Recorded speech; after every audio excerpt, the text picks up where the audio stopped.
All right, we're here with Nikki, Coach Harvey, Coach the Twisters. Yes, one of them, one of many. And then also a parent. Yes. Tell me about Tulsa Nationals 2019. How's the man? It's a great tournament to be at. I think the competition is very tough. This is where you come to truly see how far your kids have came. With everything you've been working on, this is the true test to see where your kids are. You got to wrestle hard, and it's been great. It's been a great experience so far for the kids. Awesome. Do you guys train differently for this event than when you're just wrestling local? We train tournaments? the same every day. Every day we grind. Every day is a process. Every day you work hard. You take it one day at a time. Basic wrestling. Twisters been around for years. Yeah. And they've always made noise, and you just got to come with it. So basically, you keep that same old school mentality. You keep that.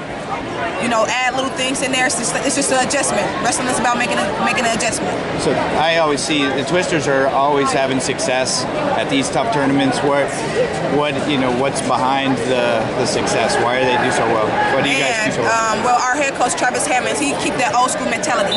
So basically, we just grind. We grind. It's brutal. We have 3 different rules, 3 different levels. We separate our kids. Our ratio is 1 to 3, so one coach to 3 kids, and you just got to make sure everybody get the same attention. Everybody got to get the same attention, and there's no daddy coaching. So I think that's what makes our program successful. We don't coach our kids, so I think that's why they're so successful. That way everybody can get the same attention. You can't just focus on the state champ. You got to focus on the kid that's not quite there, but getting there. Do you bring just like a select group of kids to these tournaments, or you try to get every kid? We try to get every kid here. I think the experience is good because the one great thing about Tulsa has the novice side. Yeah. So if you feel like that kid is getting there and you want to see what they can do because you really see some potential in the kid, I think it'll be a great opportunity to bring them to the novice side just to see if they can make some noise. And then you bring your studs to this side of the wrestler. But no, we don't pick and choose what kids come. We leave that really up to the parents. And then if they ask us for our opinion, then we help to make that decision. But no, we just bring whoever wants to come, we let them come. Seems like the group is close. Like you guys are a pretty tight-knit community. Yep. What are there benefits to that? Do the wrestlers feel that? Does it help? Yeah, they feed off each other. When you have your teammates at the mat cheering you on and pumping you up, they feed off that energy. You got to set the tone. So if we got a 35-pounder that's wrestling a 37-pounder and he winning, and the rest of the kids are feeding off that energy. And you always want to keep positive. You always want to keep good energy around. And just fill the kids up. It's about the kids at the end of the day. These kids aren't getting paid. Our job as coaches is to get them ready for the next level, which is high school and which is college. So that's basically what we do. Our program is based off of building them up to get them ready for the high school level, not to be a 5-time youth state champ. Because at the end of the day, you can have 5-time state champ as a youth division, and then when you get to high school, you have an off year. So what the Twisters do is we bring them, get them ready for high school. That's our job.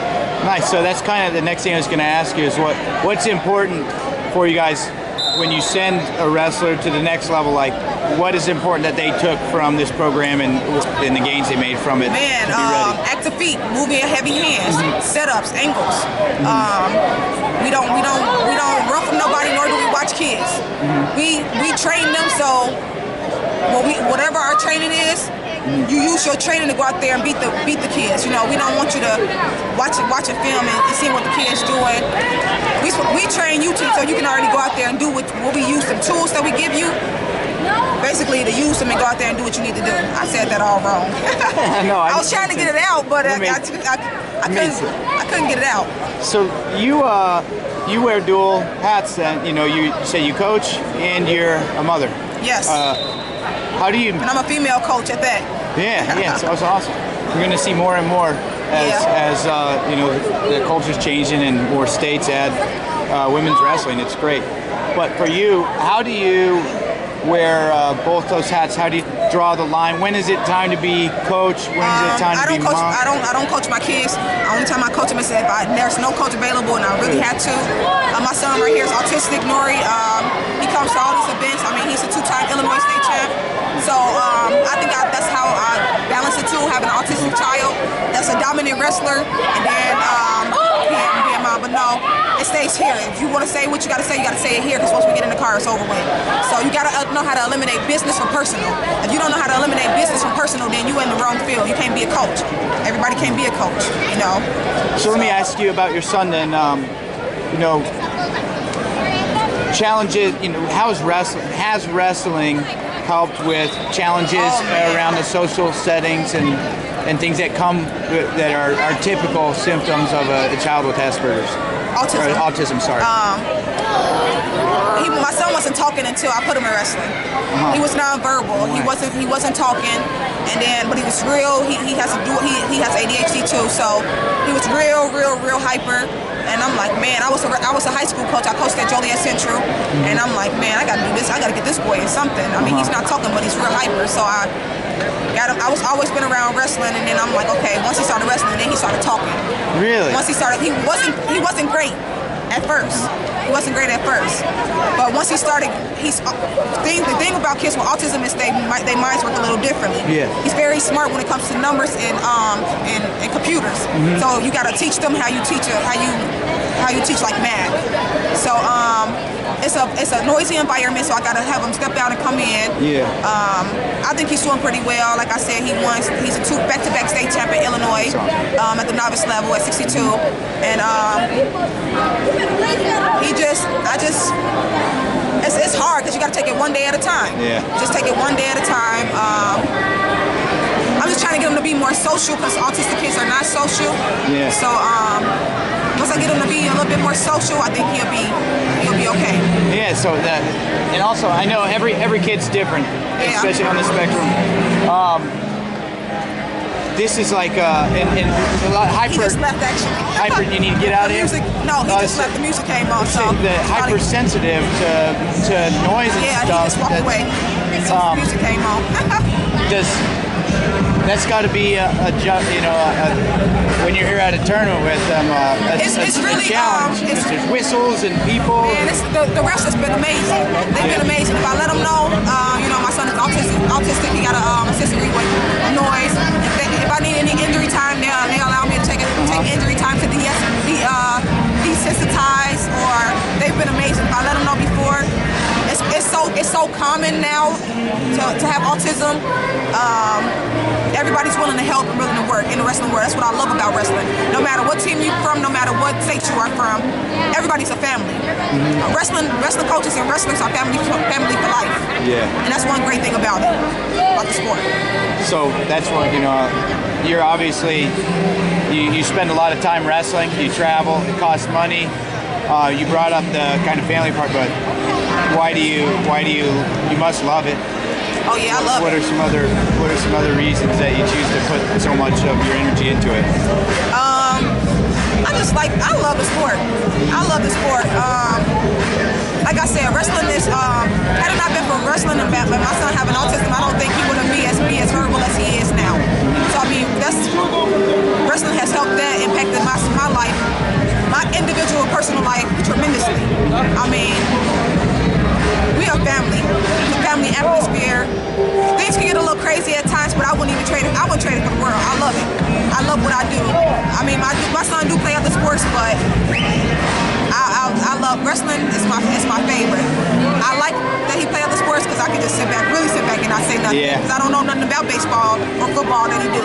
So it's just a different type of discipline that these kids grow up to have when they're wrestlers. Yeah. They learn how to be on time. They learn how to fight. They learn how to not settle. And they go out and they get it. So, I mean, that's what I love about it the most. Do you have like a different emotional response when your son loses versus winning? Is it hard if you see him take some thumps? Obviously. No, he's small.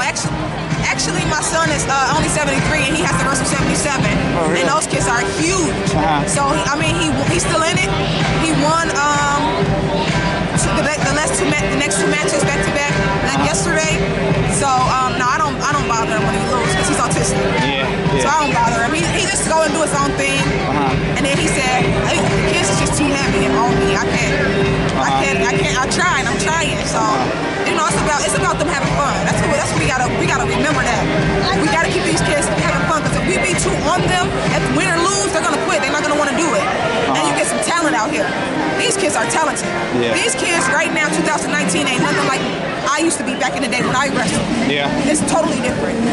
Totally different. So let me ask, so you competed at the youth level in high school. Yeah. So let me ask you, like, looking back and reflecting on your career when you wrestled, where is somewhere where maybe you could have been better, you could have had a different attitude or mentality that you're like adjusting and coaching these kids so that maybe they don't have the same struggle? Is there anything you think of? I was a terrible wrestler.